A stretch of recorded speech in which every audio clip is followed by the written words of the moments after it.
if I touch back. You want me to turn this on? It says it's off. You want me to turn it on? That's okay. I think he's fixed it. I don't hear an echo, do you? Okay, yeah, we can slide that back in there. And then, yeah. I will probably leave with this and not the laptop. So anyway, I have to, my laptop died. Yeah. And, you know, I'm a retired person in repose. Everything I do now, I do on my iPad. And what he wants me to do with that script in the pictures, I can't do.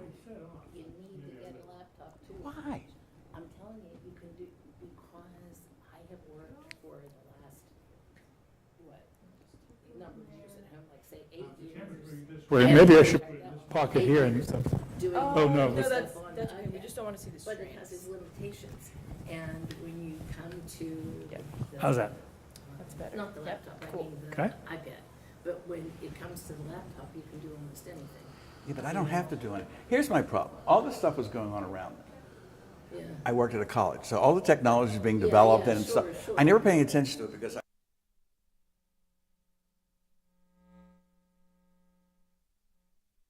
for you, and I never learned it. I still have a guy who worked for me. I got him right out of undergraduate school, as a matter of fact.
Yeah.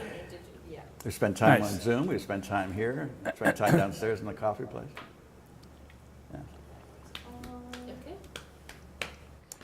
Okay. Did your son write the jokes that's getting Jimmy Kimmel sued? Yes, yeah. George Santos was his project, yeah. Yeah. Yeah, Santos was his project, and, Gets his name back in there. yeah, Jesse, that's great. You know, yeah, don't worry. doesn't bother them at all. Yeah. It should probably Yeah, he talked about, times a year. yeah, Santos threatened to sue him way back when we were together in August, yeah. And so it's old news, but anyway. I'm wondering if we should get out the top of the box just in case we want to refer to something, but in case we, I don't know. It just, there's a lot of things in there. what we did was we separated so that there's some things in the box that we may want to use as, yeah, well, okay. Here.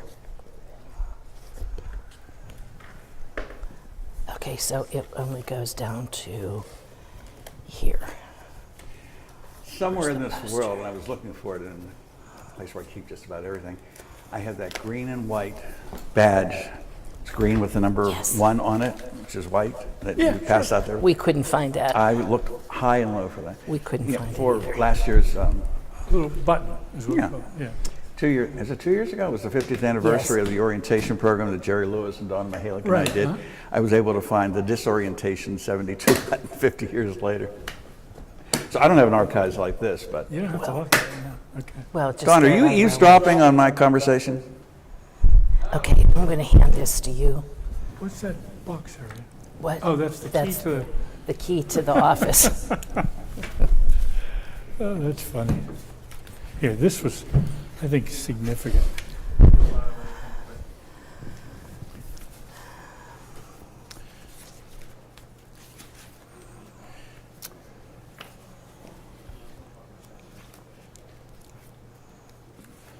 Well, these letters were wonderful, but wait a minute. Now, last time we talked, I changed it to license in Oh, Canada. oh, good, okay. Did you want to be called Dr. Rita Furco, or you want to be called Attorney Rita Furco? No, just whatever, yeah. Well, because of who's going to be seeing this kind of thing, I wanted to use academic credentials. Oh, okay, well, then you could 'Cause say it's only- doctor, because a Juris Doctor is a doctor. Right. I have an EDD too. It just says doctor. Oh, I thought Yeah. yours was PhD, huh? No, it was in higher education. You've got one of those inferior doctoral degrees like I do. Well, at least we're allowed to use the title doctor. Why you lawyers don't use that is, you know, I don't know why. my, Oh, in Europe they do. do they? Yeah, it's a common thing in Europe. I used but to here love it's to not. introduce my president. I worked at a college or a university named Brescia, which is in Kentucky. It was founded by the Ursuline sisters. And the guy who was the president was a priest. And he used to love to tell everybody that this is my president, Father Larry Hostetter, he has an STD. Yeah, Of course, everybody looked. sacred I didn't theology. realize that meant sacred theology, but Right, right. I did it just for the reaction anyway. Oh, thank you for the water, that's great. Oh, yes, we'll need this. Thank you. I'm Thank looking you. for the, Wanda. uh, Thank you, thank you, thank you. Rita, Tell me what you're looking for. the report on the march. It's coming, Oh, I see. canvassing, right there. Here? Right there, it's in your hand. Canvassing, thank you. Well, there may be several, so maybe that wasn't it. Keep going. This is the reason I could never be an actor. I tried to memorize all this and it wasn't Yes, any good yes. at all. How these people can get up on stage. I was at a play over at the O'Reilly, and it was a There. one-man play, and it was done in the basement. It was Tall Tale Heart. Oh, Telltale Heart. No? Let's get those confused. Yeah, Telltale Heart. And it was a one-man With play. And this Edgar guy was Allan on Poe. stage for 90 minutes, no Yeah, intermission. yeah. It's amazing. do It's that? remarkable. Yeah. This one is interesting, Jimmy. This was Dave Murphy's report on the, we had so many committees. But, so this was the report on the canvassing. And this was every day, the zip codes, the area, who was in charge of which section. The buses would pick them up at the dorms and fill them up and go out into another section. Al was in charge of this one, was Squirrel Hill and Oakland and Shayside. But we had 8 weeks, 40 days, and door to door. If you remember the names, Katie Moffett and Eileen Yes. McGrady. I do. Yes. They were the ones that asked me to help them out when they were taking care of Garfield and Bloomfield. They were, What was your experience like? uh, How many doors do you think you knocked on? geez, Pat, It took 3 hours, right? probably, I don't know, it took Bloomfield and Garfield, so there was lots of row houses everywhere. And So Right. going up and down a block, you could hit 10, 12 houses, and then you go into the next 10, 12. I'd say 50 houses. Most everybody, no thank you kind of thing. Nobody was rude. Really? Most everybody said no thank you? And most, not all. And the weirdest one is, remember the Cade Brothers Funeral Home? Yes. They asked Sure. me to go in there because my father, his brother, and I all worked part-time for them. Carried more coffins because people needed pallbearers. Right.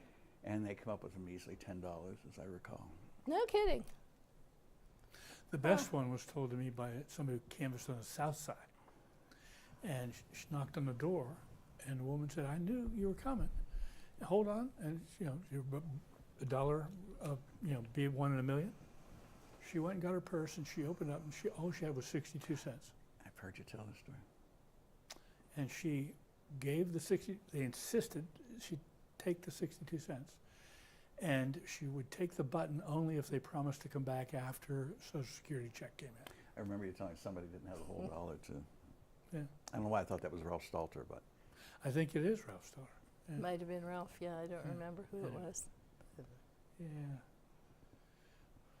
Wonderful memories, friend. We have that big envelope down there is the canvassing kit, the last thing on the pile, Pat. is the canvassing kit. Yeah, and so Remember that? inside I do. is the bumper sticker. I have one of and, those. Jesus. This is the voice of Oz speaking. Pay no attention to that man behind the curtain. So in a few moments, after Hannah has dressed our wall carpets, our hanging. Jim, I thought maybe do you have an idea how you want to kick this off and say, hi, my name is Jim Fitzgerald? Tell them that story if you. Should I say anything more than my name is mispronounced by everybody in the world? Not us. So He's of course, Reed and Pat, I take an opportunity to drag Jim down to say hi to Ken Gormley, and I call him Jim Fitzgerald, so I'm never going to forget Oh that. Jim, dear. Jim Fitz probably will, but I won't forget it. But anyway, Jim, I don't know if you have an idea, but I would really like you to be able to say something like who you are and that you're really happy to sit down with two old colleagues and friends and just kind of start the conversation. Is that Two, what you two, plan two, to do? two long-time colleagues. Well, we're old too. Can I have one of those waters, please? certainly. But yeah, if you have like a sweet little intro like that, that would be perfect for us. And I'll let you know when to do that. Oh my goodness. That's Leonard Stacy with you guys? Yes. Big yeah. hair, Rita. Yeah, yeah. Yeah, big hair was the style. Where was this taken? At the William Penn Hotel, a sellout fundraiser. Did you tie your own bow tie? And another thing, this is not live, which means if you want to say something, you can say, I don't think I answered that completely. I just had a second thought. Just go ahead and say it. So this is like a conversation. Great. We will edit this, and you'll probably spend 2 hours in this conversation, and we'll use 30 seconds. That's how it works in this world, right? Sure. Yeah. You never know. Yeah. But I think the record is important, and so yeah, please relax. And Jim, we're actually rolling, so anytime you want to start, just consider yourself live. Okay. And Hello. Hey. Hello. My name is James Fitzpatrick. I am a graduate of what is now known as the McAnally College of Liberal Arts and also a graduate of the School of Education. I am pleased to be here with two longtime friends and associates and colleagues to talk about a significant period in the history of Duquesne University. For any of us who were fortunate enough to be here in the decade of the 60s and the 70s, during Duquesne's financial crisis, there are two indispensable individuals who were the originators and prime movers of a student effort to save the university, which was entitled The Third Alternative, Students to Save Duquesne. Dr. Rita Furco Joyce, who also holds a license in canon law, was president of what was then called the Student Congress, and Dr. Patrick Joyce was the chairman of the Third Alternative effort. Pat and Rita, thank you for what you did decades ago for the university, and thank you for being an essential part of this effort to perpetuate, explain, and pay tribute to the legacy of Father Henry J. McAnally, the 9th president of Duquesne University. The seeds of the financial crisis coincide with Pittsburgh's renaissance of the 50s and the 60s. And what could have been the final blow was 1966, when the county commissioners announced the establishment of the community college system, and also the University of Pittsburgh became state-related. Duquesne's master plan had a price tag under Father McAnally's predecessor, Dr. Vernon Gallagher, of $13 million, which grew to a whopping $46 million under Father McAnally.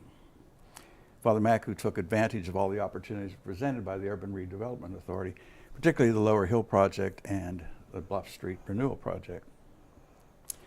$46 million is a lot of money in any era, but according to amortization.com, was $46 million in 1968 is now valuated at $361,942,182.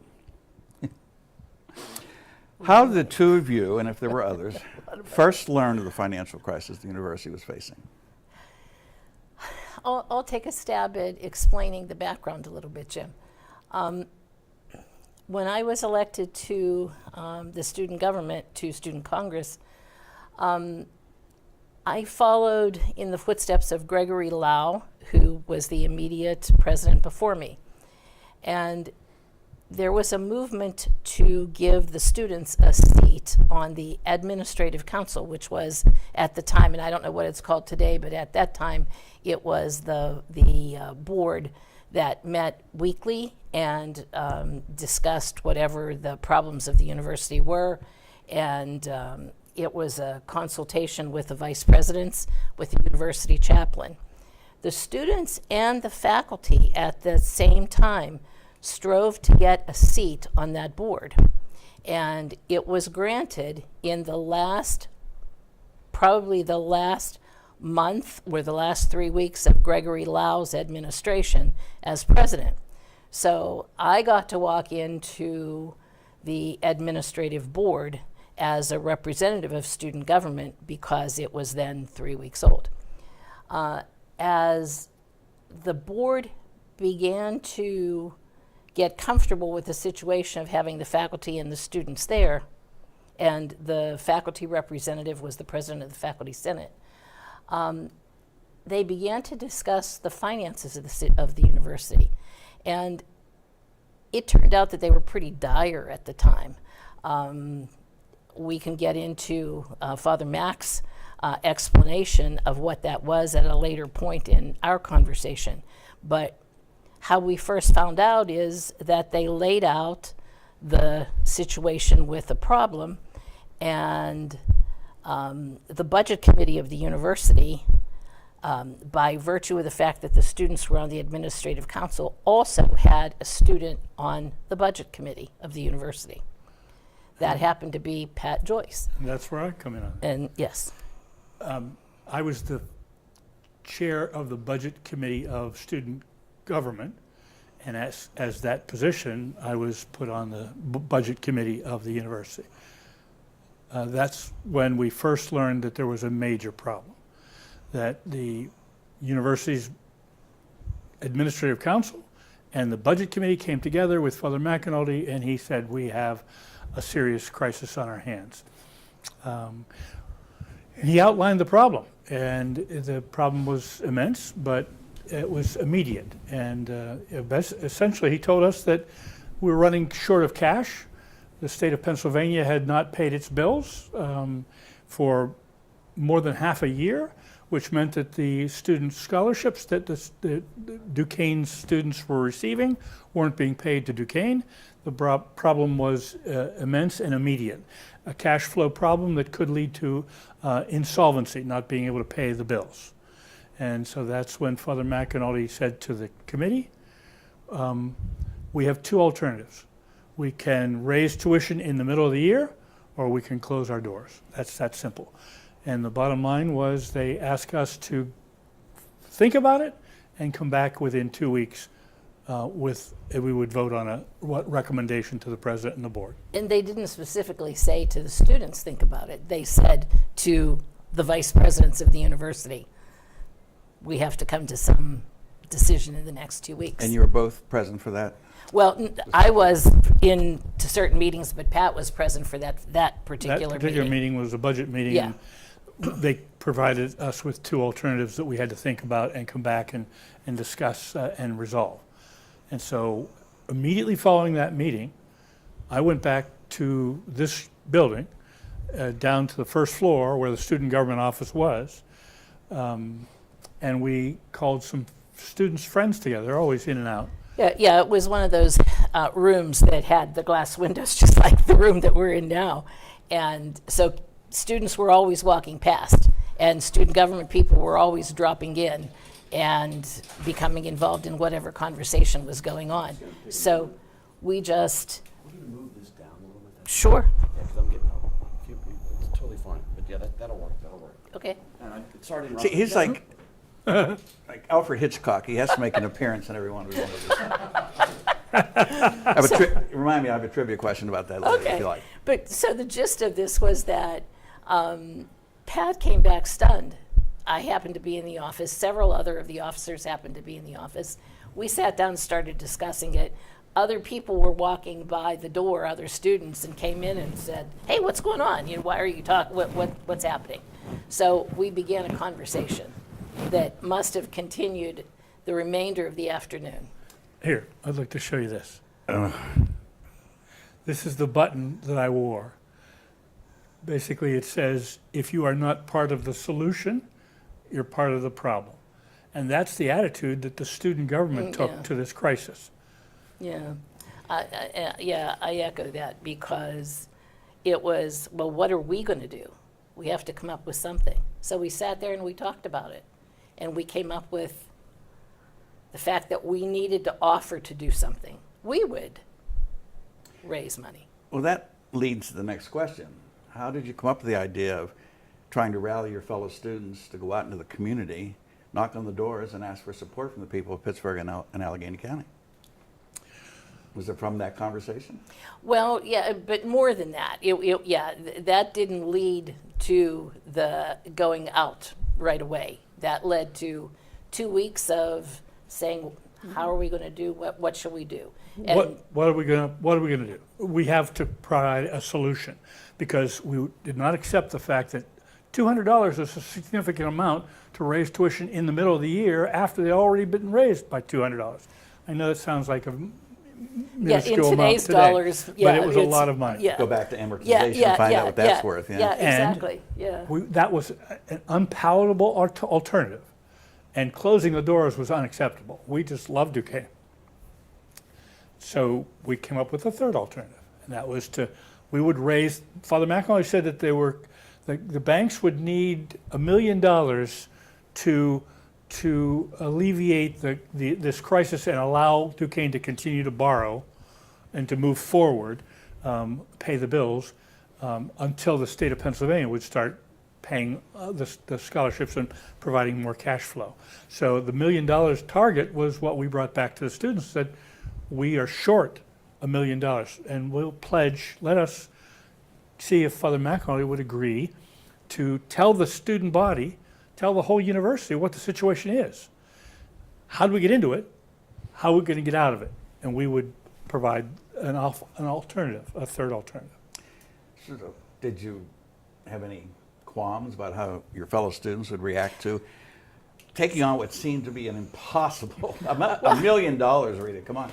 Well, sure, we had some qualms, but, when I think back to the era, it was, the timing of this was 1970. It was a time of activism on all college campuses. And activism took many forms. It took a certain form in some places that ended up in a protest, and in other places, it took a different form. And in our situation, we felt that students would respond favorably. We didn't know how many. Of course we didn't know how many. But Pat had an excellent point at that time that, they have to know what we know. We can't possibly just say, we're going to raise money and not explain to them how the university got here. Because students were going to ask questions. Well, what do you mean? Raise tuition? We just raised tuition $200. We can't do that again. And what do you mean the university isn't paying the bills? So, Pat's idea, it's your part of the explanation. It was about 5 or 6 of us sitting in the student union office, the student government office, and brainstorming together, we came up with an idea. Let's tell Father McAnulty that we will try to raise the money if he opens up to the students and the faculty and the university, and just tells how we got into this situation, and we can then propose as students a temporary solution of how we can get out of it. And we all And agree. of course, at that time, we had in our minds, we didn't have a structure. This was just the very, very beginning, yes, we're going to do something. We're going to help solve this problem. Naivete of youth, what have you, I don't know. So we decided to go over and present that night, the day of the budget meeting, where we heard this. So 6-7 hours later, I think it was 9 o'clock at night.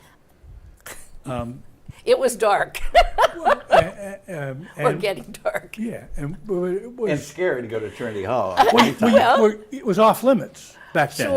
Sure. So students were not allowed on Trinity Hall campus grounds. it was a private residence for the Holy Ghost Fathers, the Spiritans. So Rita and I were designated to, and And there were 6 of us, so I think that all 5 or 6 of us in varying forms went over to and we Trinity rang Hall. the doorbell, and it was dark in the hallway, and the light came on, and Father Loritis, who was Vice President for University Relations, he came out, and he was looking through the door, and he opened the door and said, yes. And we said, we'd like to speak with the president, Father McEnroe. And Father Loritis, of course, at least knew our faces because it had been at least a month or a month and a half that we had been on these boards at that point. And so he knew basically who we were. But very unusual to Yes. have students at the door at night. We'd like to see the president, Father McEnroe. And he said, do you have an appointment? And we said, no. He said, is he not expecting you? He said, no. And he said, okay, just wait. He said, ushered us into a waiting room down the hallway, sat there, said, we'll be back. And about 10 minutes, 15, it wasn't long. We hear this shuffling, and it was Father McEnroe, the president of the university, in his bedtime slippers. You got him out of bed, I guess. Well, where he was working, but he had his slippers on anyway. We sat in the room, and we said, we're concerned, Father, like we all are, but we have a proposal. The student government would like to commit to you, to the university, to the community, to raise $1 million.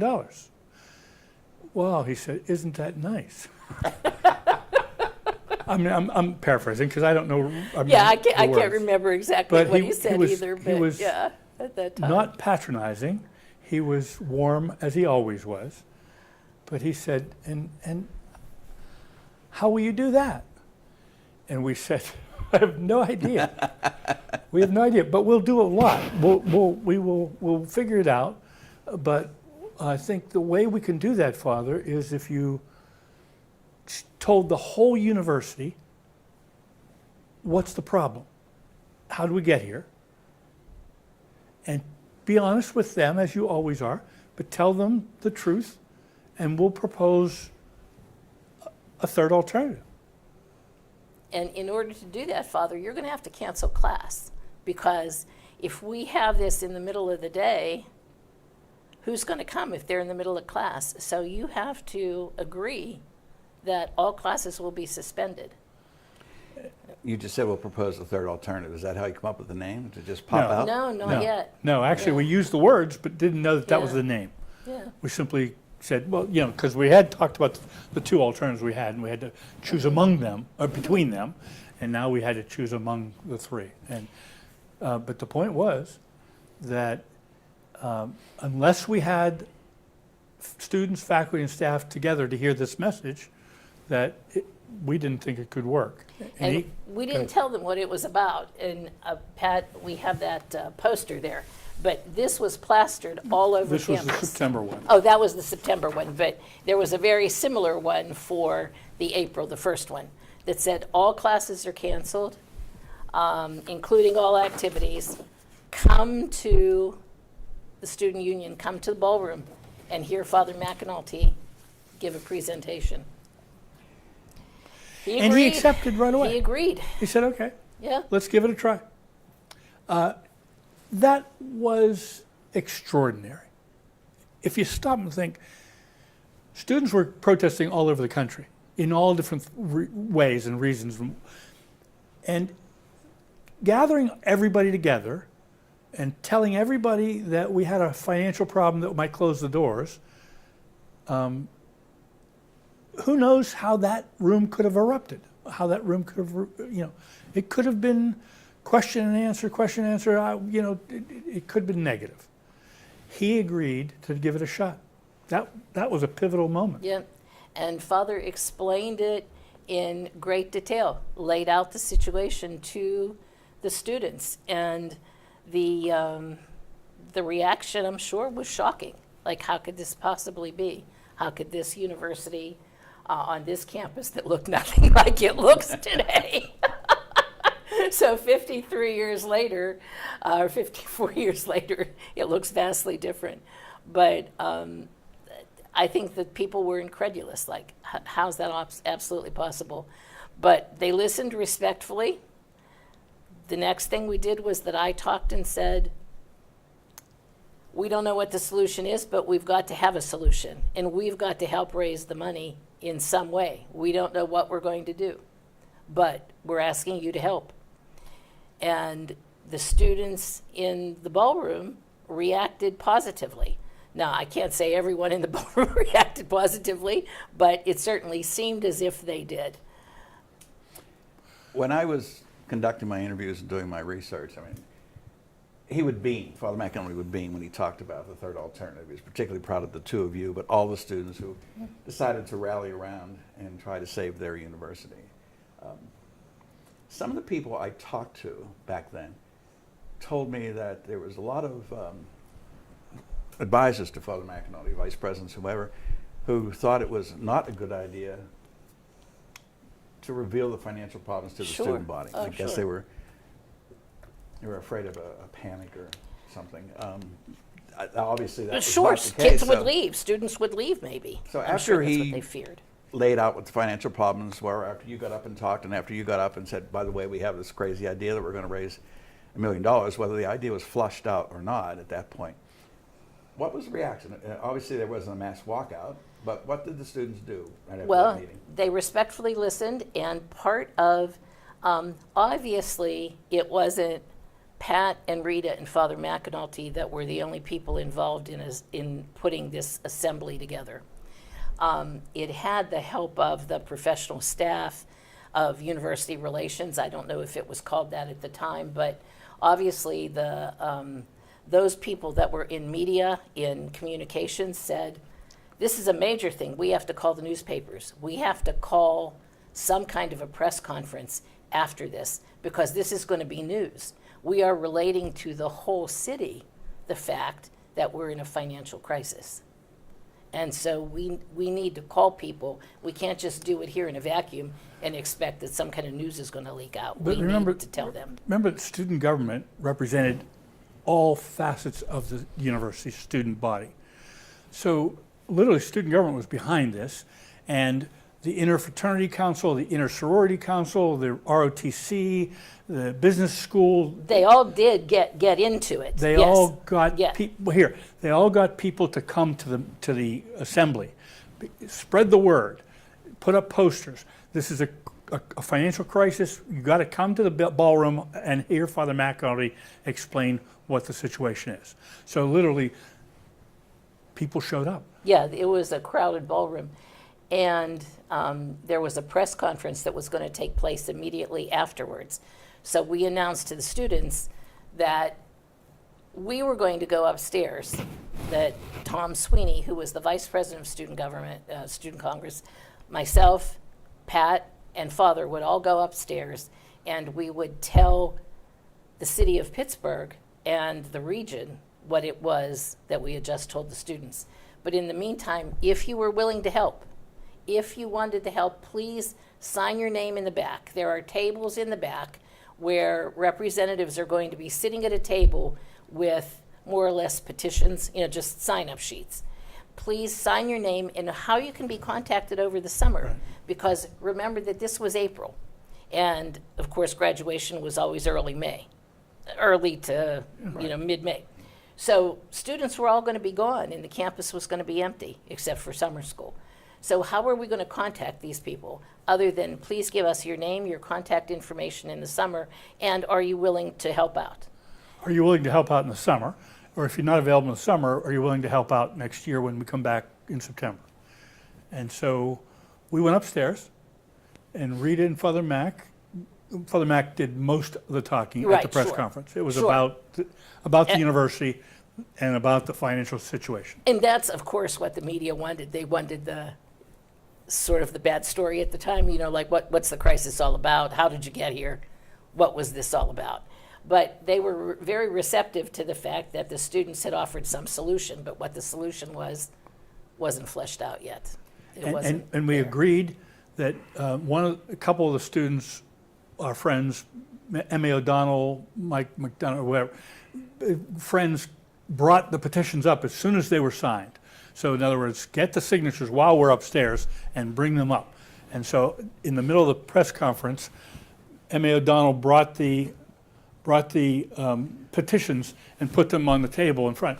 And she said there were more than 400 signatures of people who wanted to help within 20 minutes. That were willing to help over the summer. And, you know, I have a memory, I don't have those petitions, I don't know where they are.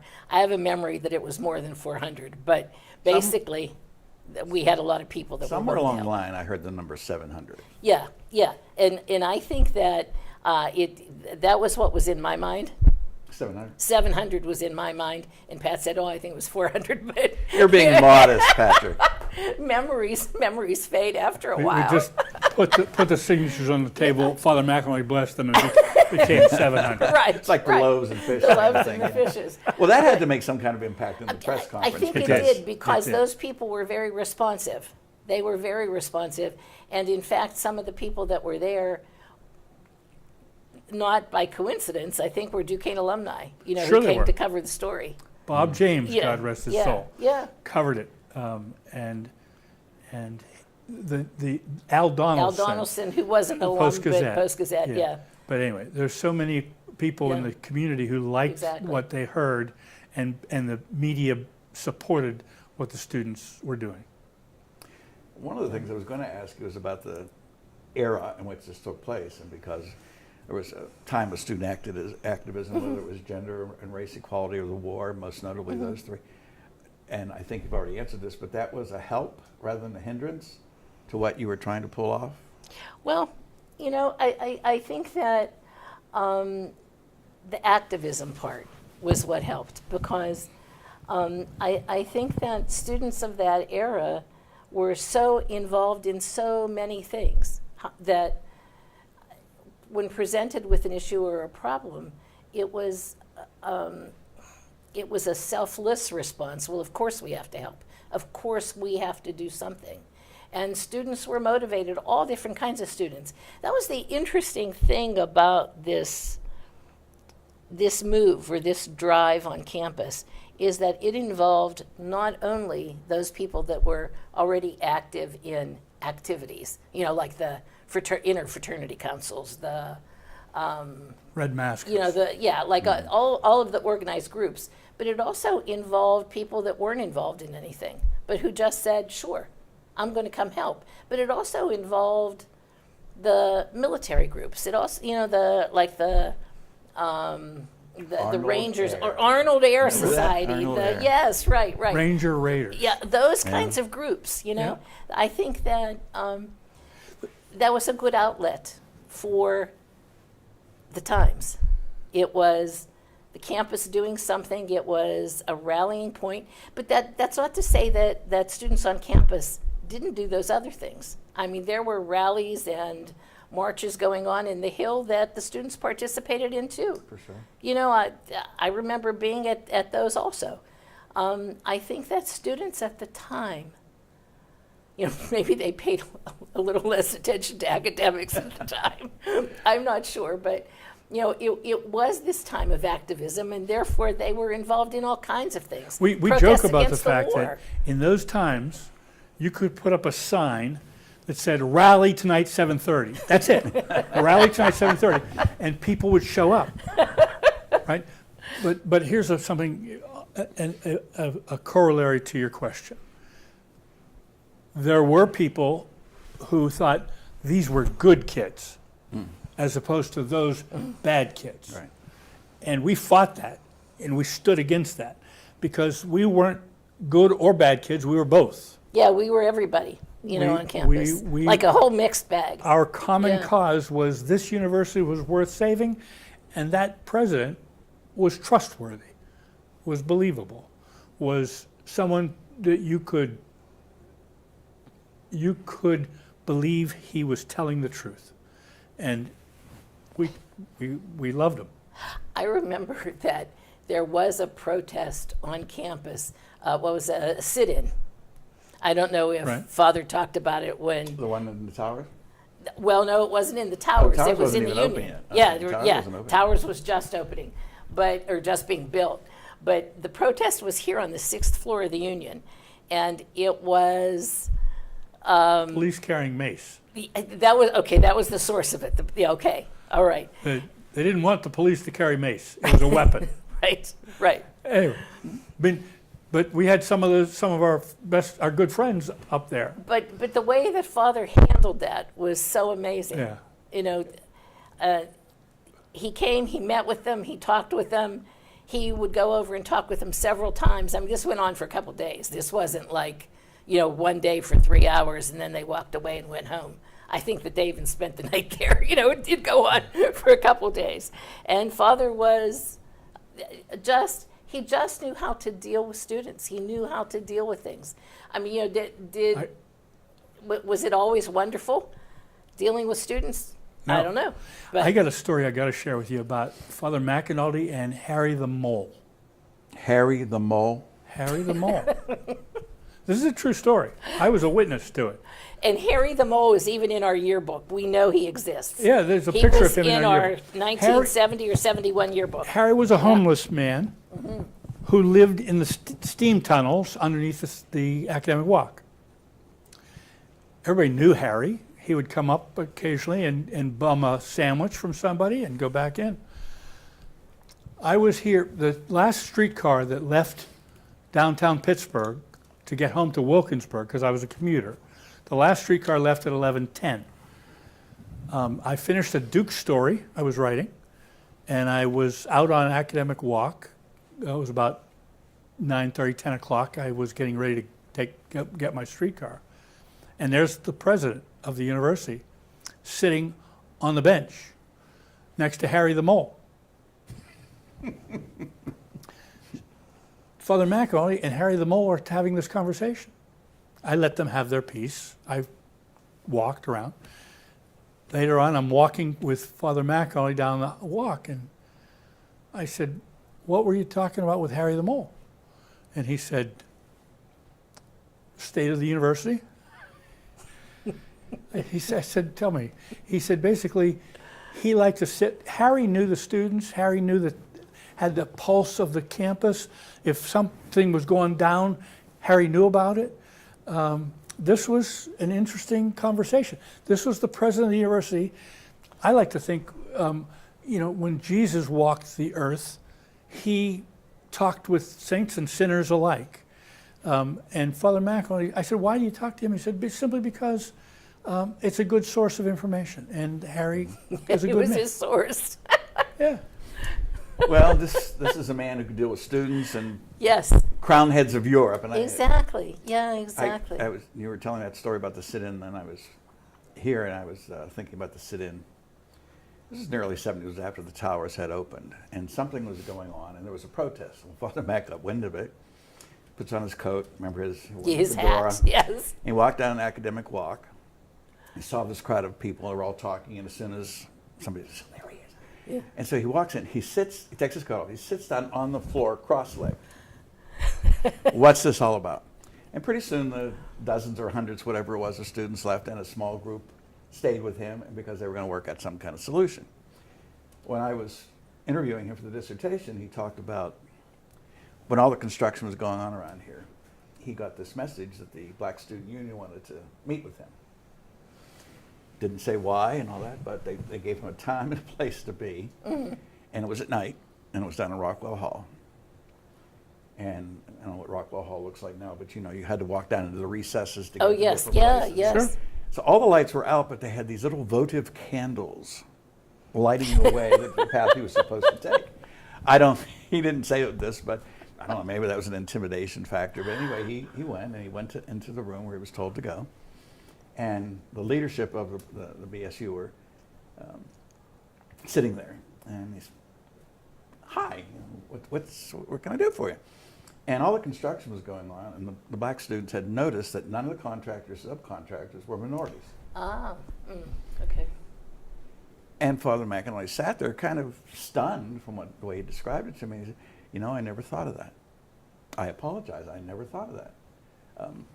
You know, we can't go and cancel contracts and fire people now, but we have other projects going on, and I will commit to you right here, right now, that we will have minority representation on it. And one young woman who was there said, how do I know we can trust you? Father McAnally said, if I'm not keeping my word, you can call me back. He said, I never heard from him again on that particular issue. Sure. So he had that ability. Yes, he did. What gave him that ability was is a mystery to me. I asked the questions over and over again, the question I would like to have asked Father Gallagher, with all the Holy Ghost priests at your command. Because he was not only president of the university, he was also the provincial of the Holy Ghost Order. All the people with terminal degrees, all the people with college administrative experience. Why Henry McAnally? Yes, Yeah. yeah. He was a priest.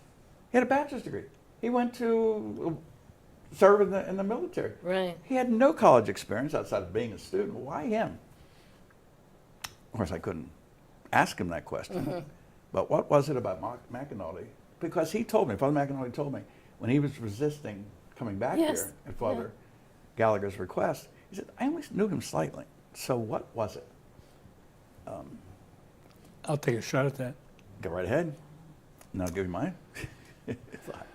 Oh, please, I interrupted you. No, you first. Oh, sorry. I thought about this a lot. He was the epitome of servant leader. It's one thing to lead, it's another thing to serve. He understood both. He could make a decision, but he always spoke the truth. And Vernon Gallagher saw leadership in Harry McAnally. I believe that with all my heart. And the other part of my answer is the Holy Spirit has a lot to do with this. Well, the question that also bugged me when I was doing this paper was, why is it that Chancellor Litchfield was sitting over at Pitt with about a $19 million debt, and you're sitting down here with a $46 million debt? Why couldn't Pitt make it work? Why were they threatening to close the doors? Why did they have to go state-related? Why couldn't they survive when you did, sitting down here in downtown Pittsburgh with a $40 million? And I shall never forget this. He leaned back, crossed his arms, looked up at the ceiling and said, it was the Holy Ghost. And what I said in other conversations, I suppose if I had been able to ask that question of Vernon Gallagher, I would have gotten the same answer. So when you said the Holy Spirit, I that's believe. where I was headed with this whole thing. Yeah, I believe There is it. no reason in the world why Henry McAnally should have ended up president of a college. It just doesn't make any sense. Sure, He was the right man at the right at time. the right time, With the right set of in the skills. right set of circumstances. Yeah, we've often said that the situation that occurred while we were students with the solution, aka the third alternative, could not have happened under a different person. It was Father Mac, who was so willing to give us a chance to try something. And he wasn't afraid to try it. Oh, he may have been. He didn't expose his fear to us. He certainly let us go. And he was there every step of the way. Everything we did, Father was there. Just so supportive of all the student effort. Well, obviously he trusted his students and he certainly trusted the student leadership. May I tell you another story here? Please. Father McAnally, Rita, and a man you probably remember as the assistant chaplain, Father P.J. McNally. Do you remember him? I remember the name, but I'm not Yeah. getting a visual in my head. All Okay. right, so- The curly-haired guy. We just There mop you a go. curly Now I'm hair. getting a picture. Okay. Curly Okay. hair. Yeah, good man. Students are marching the length of $1 million $1 bills laid end to end, 94.6 miles, 1 million 6-inch lengths. And that in a circumference around Pittsburgh as a line drawn right through Altoona, Pennsylvania. And and it could have been any other place, but there were a couple people in the leadership that were from there. Annie Peelmeyer. Annie Peelmeyer and Pat Joyce. So And I said, well, I know originally from Altoona. Johnstown. Huh? You're originally from Altoona. Altoona. that's where he was born. That's Yeah. where I was born, but lived in Wilkinsburg. Altoona to Pittsburgh, 94.6 miles, $1 million. So on the second full day, now this is 24 miles a day. I don't remember. 20, what it Okay, is? well, you would remember you were on the march. 20, right? 24 miles a day. That's a lot of miles. Yeah. Four days in a row. So on the second day, we had just marched through rain and fog all day. We were exhausted. We were frustrated.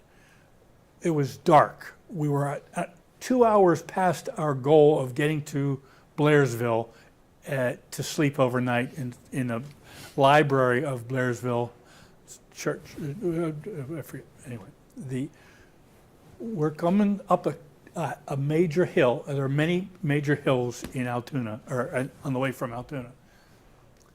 And in the fog and in the rain and in the dark, we are miserable, and we are marching. Lenny Fredericks, Mike McDonough tell us, we got another mile and a half, 2 miles at the most. We've had all right here. Into the fog comes a car and passes us and pulls next and backs up.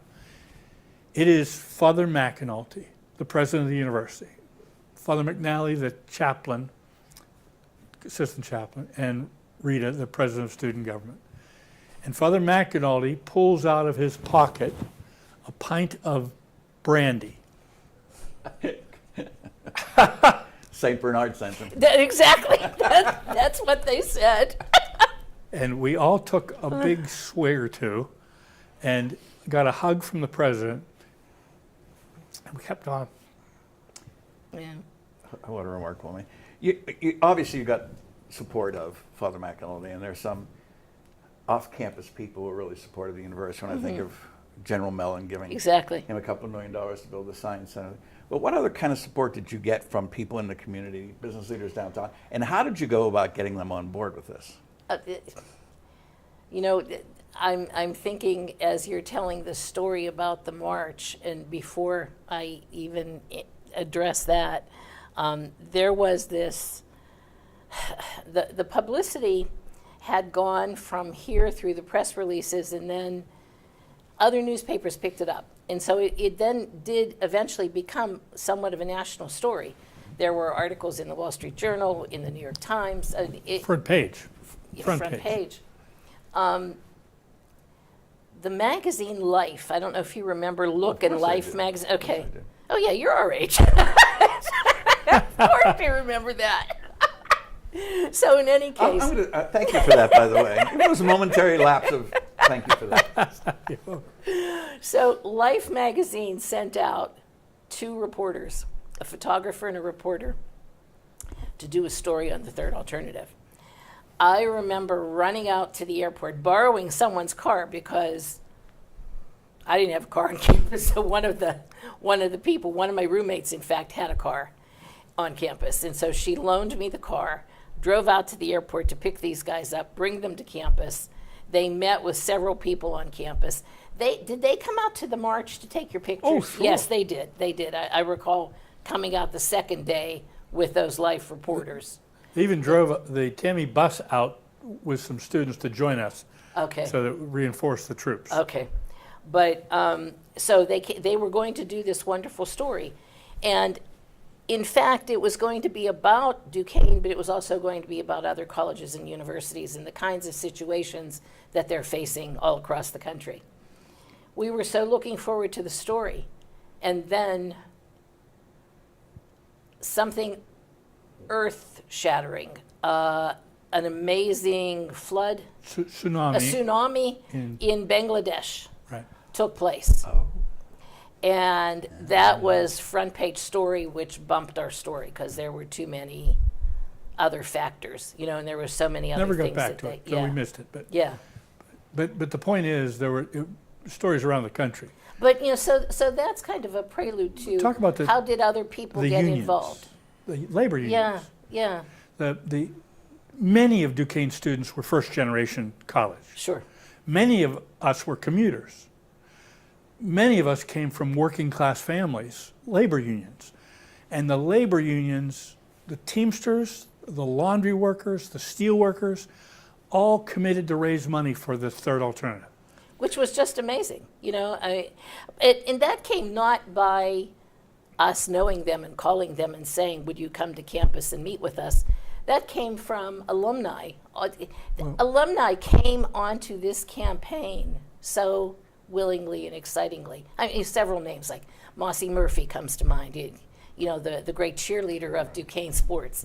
Mossy was a very connected individual who brought those labor union people to our door, and they held a cocktail party, a cocktail reception Right of up some in kind. the faculty dining room. What used to be the faculty dining room, and that brought in several thousands of dollars of people coming and supporting the university through his efforts. But there were a lot of alumni that helped out, and then their connections then fanned out. So I think that it multiplied itself, because they worked in different places. We had Larry Werner, who came up with the design of the third alternative. One of our classmates, a year ahead of us, Lorraine Brunitsky, Heideket, was doing her senior year internship in journalism. And she was assigned to the Ketchum, McLeod and Grove Publishers. advertising agency. They probably do things, other Public things relations, too. yeah, and advertising. Yeah. The point is, the president of that organization, Larry Werner, and Lorraine Brunitsky committed that organization to give us their assistance. And they were the ones that came up with the bumper stickers and the billboards and the bus ads, the buttons, the themes, the radio ads. I mean, we brainstormed these. We brainstormed them with these professionals in the room, with Yeah. Lorraine and with Larry Werner and Mossy Murphy and the students, and came up with these things, and then they were the ones that designed the logo. That wasn't us that designed it. And They designed it. they came to us with Contributed services. Yeah. Yeah. us with That's invaluable. Yeah. 100 billboards around the city of Pittsburgh. And you had that light on the south side. The light up on the Mount Help- Washington. help- Washington, yeah. It was Help DU. Help Duquesne U. Duquesne U. Help Duquesne U. And it was the Alcoa sign. Yeah. It was Alcoa at the time, and Alcoa loaned their sign and changed that lettering to Help Duquesne U. Remember that? Yeah. Amazing. But by the time we came back in September, these things were done. The bus ads were done, like the designs for them. Yeah. And when we met with the students in September, That was the second the second State meeting of the here, Union. we had people from the community attend that rally, that meeting in the ballroom. So we had the mayor of the city, we had the county commissioner, we had all kinds of alumni attend, several other business people. And passing the story from them to others continued to generate excitement about this project. And Father Mac was always willing to be there, to be every step of the way in exactly what was going on with this project. Now, we had, by the time this story happens, we had raised something like $300,000. It was the fall of 70. 70. The fall of 70. Right. And Father McAnally called us, and we went up to see him, and he said, I've got really good news. The Mellon Foundation wants to meet with you. The Richard King Mellon Foundation, the largest foundation in Pittsburgh and one of the greatest foundations in the country. Now, this was after General Mellon had given the money for the No, science hall. no. It was Oh, not- yes, no, Oh, read after it. the science Yes. building. Oh, right. I'm sorry. Right. The science After building. they Yes. had given After. the money for the Science Yes. Center, this is 3 years later, 4 years later, maybe, I don't know. But this is in response to what's going on in the crisis and in response to the student fundraising. So Father McAnally said the Richard King Mellon Foundation wants to meet with the two of you guys. So go and see and tell them their story. And I remember that the development professionals were saying, "Now, look, kids, Don't ask for anything. Don't ask them. Don't make any kind of pitch. Just tell them the story about what's going on. And don't ask. Actually, my honest memory is that Father McAnally said that to us. Well, I also remember Okay, the all right. Paul McWilliams being there. But But so, anyway. so obviously they are professionals and they've dealt Yeah. with the Mellon Foundation and they know what to do. They said, just tell them your story and tell them what you're doing and why you're doing it. That's all we did. So we went, and there were Lots 5 of the people most run through. powerful white men, God love them, in all of the region. And they're sitting there listening to our story. And they're asking us questions about motivation and about student attitudes and about whether we were they didn't use these words, but were these as good kids or were not the good kids, the bad kids were left. And we talked about who all was representing us, the fact that there were all the students involved in this and not just the good kids, the ones who wouldn't protest. So at the end of the conversation, Mr. Joe Hughes, who is the chair of the foundation, who has all the power in Pittsburgh rolled into one, he says very grandfatherly, "How can we help you?" And Rita and I looked at each other. Like, uh-oh, what do we do now? Rita and I looked at each other. And I know we weren't supposed to ask for anything.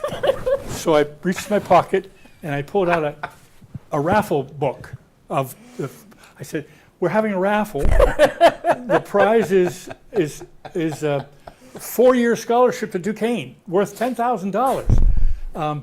It's only $1 chance and it's $5 a book." And every one of the men said, "I'll take a book." And they all reached into their wallets and found that nobody had any cash. None of the Mellon Foundation men had Yeah, cash. who needed cash, right? didn't need cash. They didn't need cash, right? So all I can remember saying was, "That's okay." We passed out the booklets to them and we said, "You're good for it." So they all got off the hook with giving you about $30 and then off Right. you went. Right. They gave nothing. Yeah, They- well, the but, bottom line- but we left the raffle books. But about 3 weeks later, I think, we heard from Father McAnally that they had pledged $1 million if you raise your million. Yeah, a challenge grant. Challenge grant. Yeah, yeah. And I can say Yeah, as a that was fundraiser it. for 45 years, that was the easiest remainder to ever raise because Mm-hmm. the entire community got behind the Mellon Foundation. Literally, over the transom, one person gave anonymously $91,600 worth of stock, and that just started to roll in. Yeah, so it wasn't all small gifts then. At that point in time, we did get bigger gifts. So you had the canvassing of the neighborhoods. Yes. You had the support from folks downtown, foundations. You had the support of the student unions. What other fundraising activities were there as part of this whole effort? Oh, we did things that, like concerts in the Rathskeller. Raised like Yeah. $175. Yeah, right. We did. But I Every mean, little they bit were, counts. yes, exactly. That was what the theory was. So whoever was in charge of entertainment, the subcommittee that was in charge of promotion of activities, got several groups to come in and play for us, and charged 50 cents admission, whatever it is that the students could bear at the time. We And- had ideas that were wonderful and ideas that were duds. But the fact was, everybody on campus had their own way of, the interfraternity council, inter-sorority council, they had their Oh, own. they all had their own fundraisers too, yeah. Yeah. And you conducted a phonathon. Oh, that Well, the phonathon phonathon was the first. first thing we did to get some recognition and cash before we came back in September to show people that we've been serious and we're doing. So we raised the first phonathon that Duquesne ever had. And it was in the Africa Room now, Yeah. that's what it's called. It was called the Duquesne Room at the time. And we put in 20 phones and we spent 10 nights calling and we raised $61,000, which was a lot of money. Yes. And it was Yeah, the, then it was a and lot it of was the first time that the university reached out by phone to its alumni. See what you started?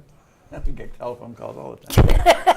So, all told, Yes, you can with, thank- with the canvassing, the raffles, the Thanks for phonathon, the matching grants, the support you got, what was your final result Monetarily, monetarily?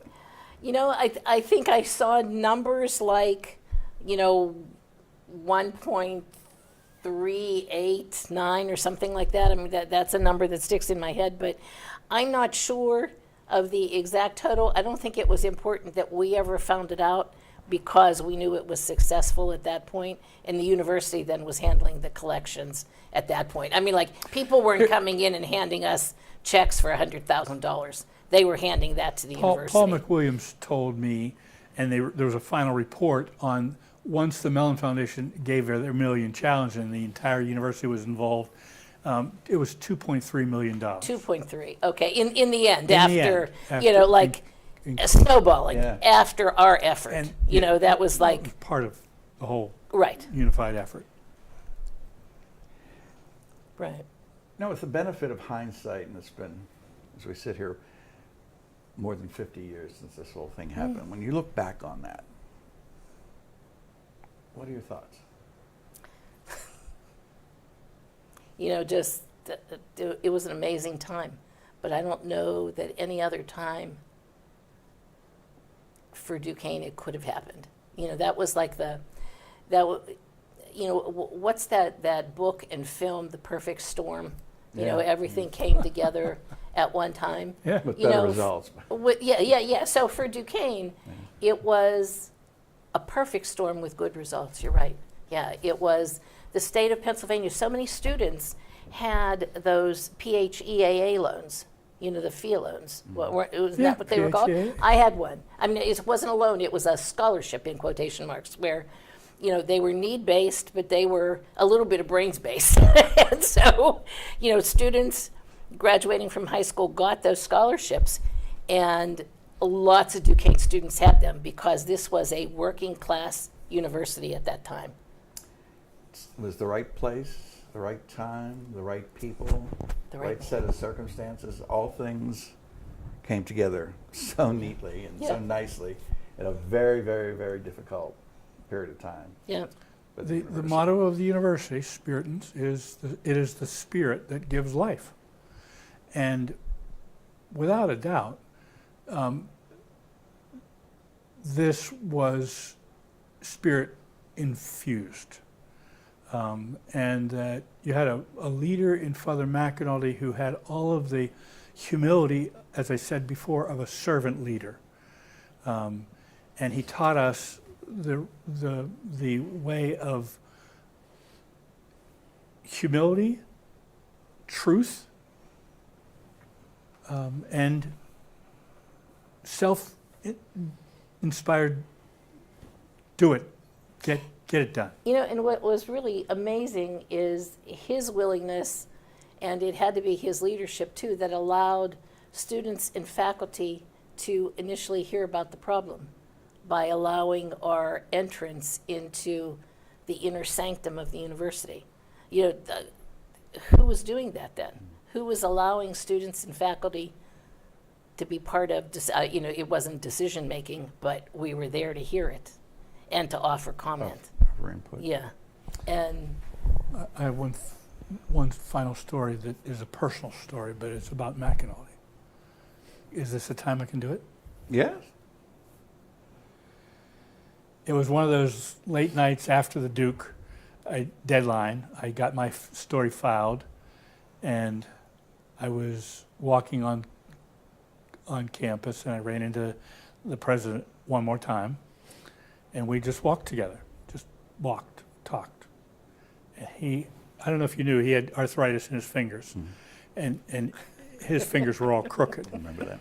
And he pointed his little crooked finger at me. He said, "So, how is it with you and Rita Furco?" I said, "Great. Why? Why do you ask?" "No, I'm just curious."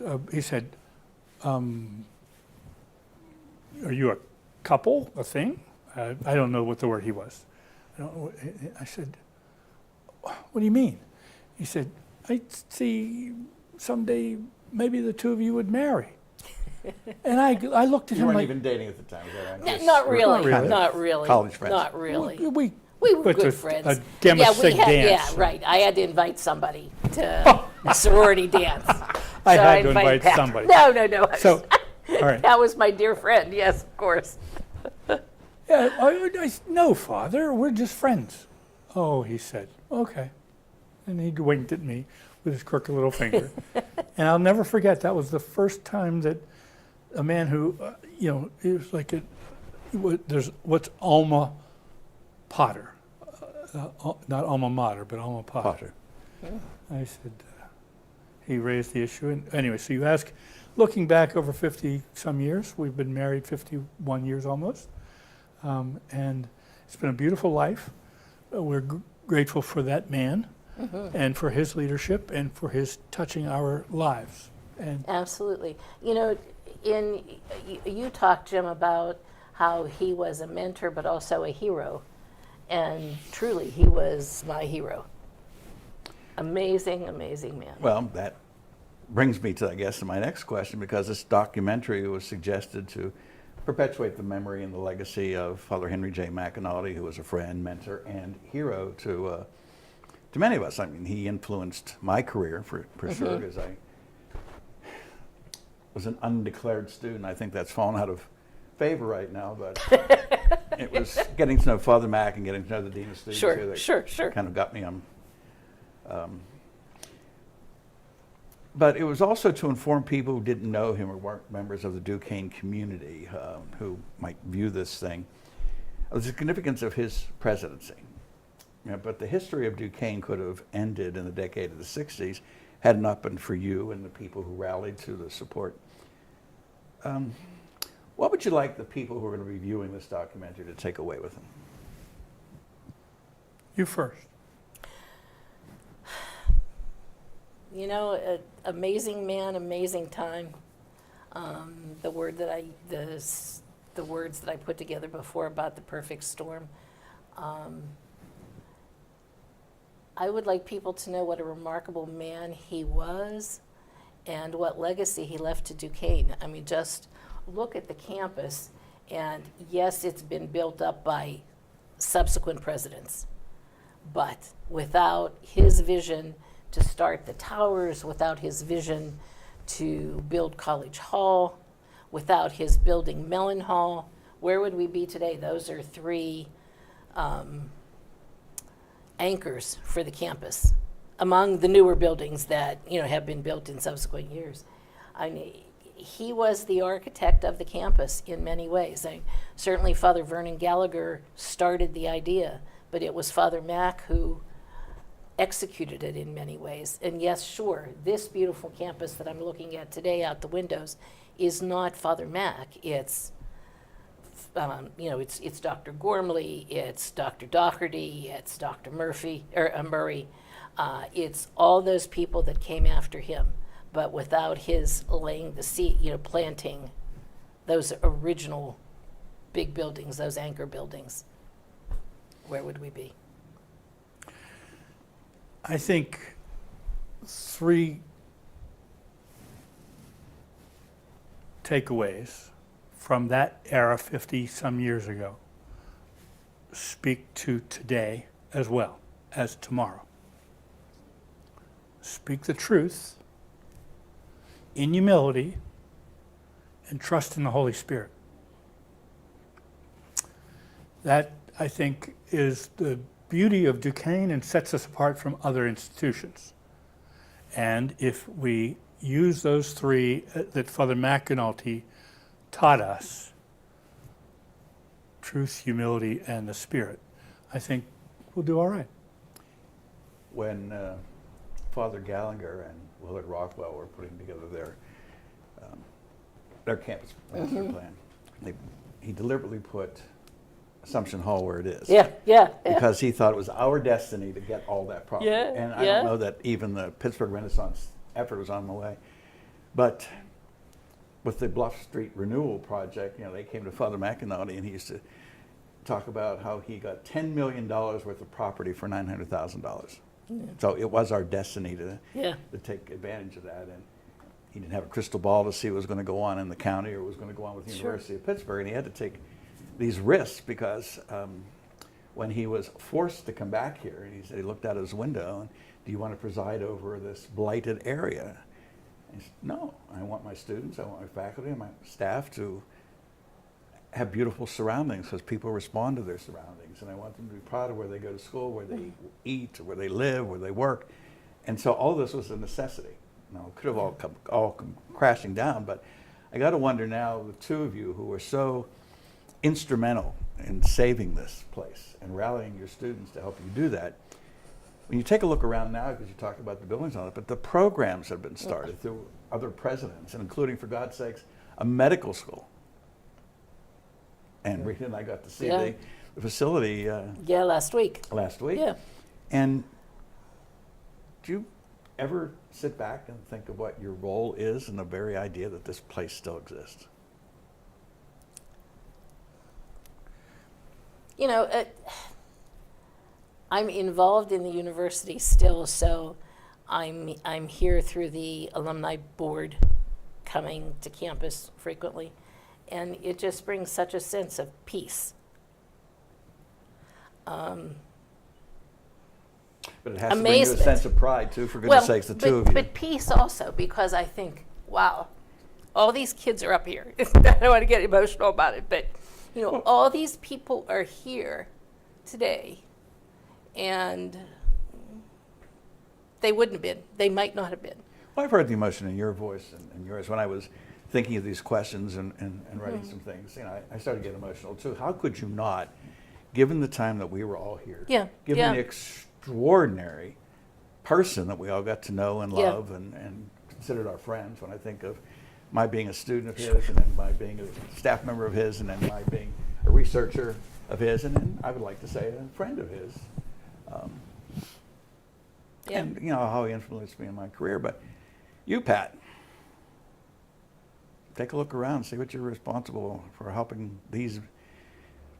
Here's what Men makes do. me especially proud, is that the students of today, like Hannah, a journalism student, who's working behind the scenes on this video, like so many others, the message that is carried on generation to generation remains similar. Not the same, but similar. Like, for example, you mentioned the Osteopathic School of Medicine. Duquesne's mission for that school inspires me because it's providing medical service in where it is most needed, not for plastic surgeons who want to fix and make people beautiful, or this is people who are providing basic health care in rural and underprivileged, underserved populations. That's what Duquesne is standing for today. And that's what he stood for and what every president since then has stood for. And keeping, not just keeping an institution alive, but keeping those spirit and values alive that carry on generation to generation. They go out and serve. And that is worth all, as my mother would say, all the tea in China. You know, the Dr. Kaufman, who's the dean of the medical school, Right. was telling us that part of their curriculum is that, you know, they attend school and then they go on mission trips as all part of what they're supposed to do. They're in the United States, of course, but also in other places. And he introduced us to a faculty member who is a doctor also, and he's their IT person. And he comes from a village in Tanzania where the Spiritans are. And the Spiritans provide the spiritual ministry to his community. His father is a chief there, is the chief of the tribe. And the medical students are going to go to that particular village as one of the mission trips. To go to your point, that's absolutely remarkable. And yes, a real sense of pride. Absolutely, when you think about that. Yeah.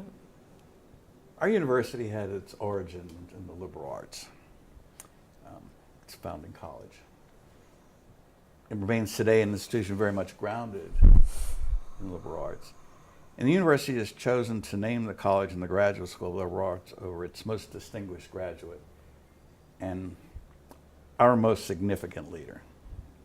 In reflecting on your lives and your careers, how has your liberal arts education impacted that?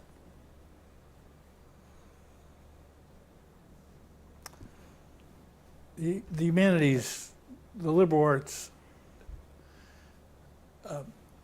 soars in that I learned philosophy, theology, ethics,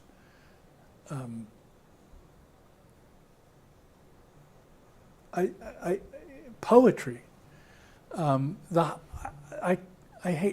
wrestling with the word higher, but the higher values to me are something that is above the self-serving.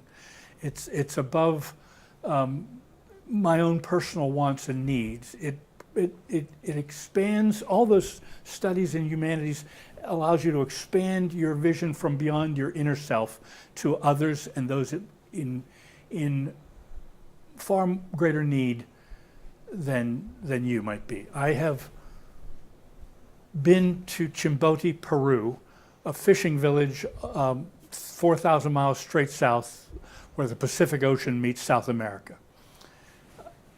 There's a mission hospital there that I have been supporting of, and in fact I was privileged to raise money to build the mission hospital clinic that serves 1,000, 1,100 patients a day. Babies are born in our maternity hospital. We've birthed more than 100,000 over 50 years. My humanities degree from Duquesne University, the McAnally College, helps me appreciate why that's important for us to be present there and to serve. I have given a talk on the north side at Troy Hill about that mission hospital, and a gentleman confronted me after that talk with his finger in my nose and said, "Well, you're doing nice work, good, that's great, but look around here on the north side. There's plenty of poor people. Why do you have to send them our money down to 4,000 miles south?" And I said, "Do you have a toilet that flushes? Do you have a roof that keeps the rain off your head? Do you have heat, central heat here in your poor house?" I'm not saying you're not poor. I'm not. I'm saying we're all poor in some way. The humanities has helped us to find where that is and serve it, whether it's in Troy Hill or Chimbote, Peru. And I give credit to this university and that field of studies for that.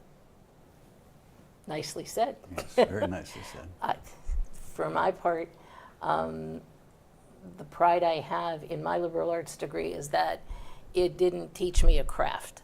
It didn't say, this is what you're going to do and go out and get a job tomorrow doing this particular craft. It gave me a skill of thinking and processing that, I'm not saying it as eloquently as Pat, but it gives you a methodology of thinking and handling a problem and coming up with a solution, and it opens the door to a vast number of careers. I finished well, I guess I didn't finish it. No, one of my degrees here was from the law school, and that's a place where you also, you don't necessarily learn law, you learn a method of thinking, you learn a process of analyzing.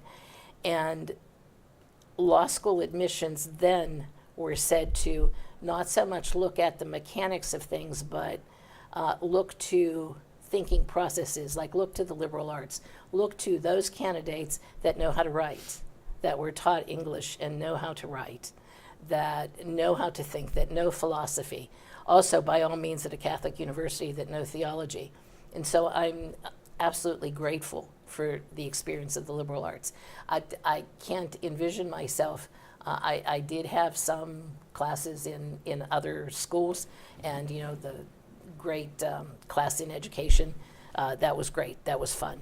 The same thing with the business class that I had, but my heart was with the liberal arts because it's what gave me my foundation to do what I do today as a thinking human being. Well, I went into the liberal arts simply because the reason I went to college because my mother told me I was going to college. Not why, not anything to necessarily to study or even where to go. Just you're going to college. You know, Yeah. a good son does what his mother tells him to do. Yeah. And fortunately, I found Madeline Huck, God rest her soul, Oh, yeah. Yes. academic advisor, and Yeah. probably for the better part of the first year, if not a year and a half, she kept talking me out of dropping out of school. But I have never for a moment ever regretted not going to one of the professional schools, but having a liberal arts education. And I've spent 40 years talking to my students about the value of a liberal arts education, about how we are adaptable. When you get a job, they're going to train you to do the things the way they want you to do and all that. But when you get that foundation in the liberal arts, and I use this example, I don't want to give too many details away in case he ever sees this, but I had a friend who was a major in one of the professional schools, all right, in pharmacy, and who used to make fun of the fact that we were reading novels or poetry or taking a philosophy course. I mean, everybody has Yeah. their foundation in the liberal arts, but then they go on to take their professional classes. So a bunch of us decided that we were going to get together and go down to the Jersey Shore. We hadn't seen each other 4 or 5, whatever it was, years. And as you go to the shore, you know, you take your lounge chair, you take your sun guard, and you take a trashy novel to read. So we're walking down to the beach. I don't know what trashy novel I had, but I looked over and I did a double take. He was carrying a copy of Arthur Miller play, the Crucible. Okay. Well. And I said, that's hardly light beach reading. Yeah. Well, he went off and he got his job not in a pharmacy, but in the pharmaceutical industry. And after they were done doing whatever kind of business they were, he was having to go out to dinner with clients. And they wanted to talk politics, they wanted to Yeah. talk history, they wanted to talk Yeah. art, they wanted to talk literature, because they weren't as scientifically oriented.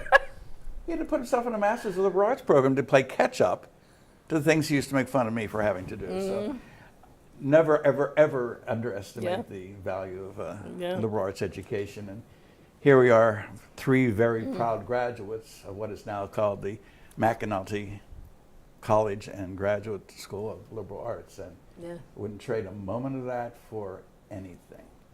Exactly. Well, I can't tell you how grateful I am for the two of you for taking the time to walk down memory lane and to, Reciprocal, my friend. Yes. and to fill us in on all the wonderful experiences you had as an undergraduate and the extraordinary opportunity that you grabbed by the throat and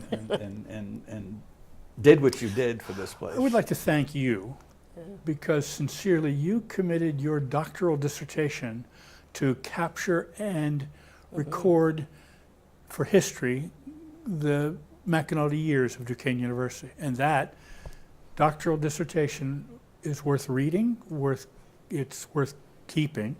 I'm grateful that I have a copy that you gave us, autographed to us as a friend. But it's a story that's worth preserving, and you did it well. Thank you. Thank you. Very first question I got in my defense, which 30 years ago last month, I was the Associate Dean of the Graduate School of Education at the University of Pittsburgh. And the very first question he said, what did you enjoy most about your research? And I must have got the smile went from ear to ear. And I said, I got to spend a lot of time with my friend, Father McAnulty. And we did. He took so much time out of his day to not only to answer questions, but then to authenticate Wow. everything. Yeah. What a gift. Yeah. Yeah, and what a gift it was to be able to spend that time with Yeah. him. Yeah. But it's also kind of moving and Yeah. meaningful to sit here with the two people that when I came here as a freshman, I wanted to be. These two people who are wrapped up in this thing I didn't quite understand, but you were also student Congress president. You were the big man on campus. Everybody knew who Pat Joyce was, and I said, I want to be them someday. So thank you for being role models and inspirations. Thank you for what you did 50-some years ago, and thank you for what you did today, because you two, both of you are truly one in a million. Thank you. Thanks. Thank you all. That's a That wrap. was lovely. Yes, we're done. That was great. Do we have a cast party, and are there gifts that we've wrapped up our... Well, should I have been recording that? We can duplicate that if you want. May not be verbatim, but a good sound check. We can start now. Well, So, hey, do you think we have to return that to the university? That's the key to next door. That's the last room on, next to the men's room here, is this key was the third alternative's you office. kept the key after all this years. Did, and you know what, I didn't That's- remember we That's kept Father it. Bill Christie's room. Yes, that's exactly right. Oh, my Think they may have goodness. changed the locks over the I years? bet they've changed the locks. They have, but that's the key to the file cabinet, and the key to the office. I bet you there's some altar wine in there. Ooh, that would That would be a bad idea. that would blind you after 50 years. It's you know, they're drinking now in Europe, so why not? Going along with them. So, how did that go, Dawn? All right? Yes, it was. We're in here teary-eyed in moments and saying you can't make this stuff up. This is The hell you can't. It's a Hollywood movie. Don't forget they gave birth to a television writer and comedy writer. They can make all kinds of things up.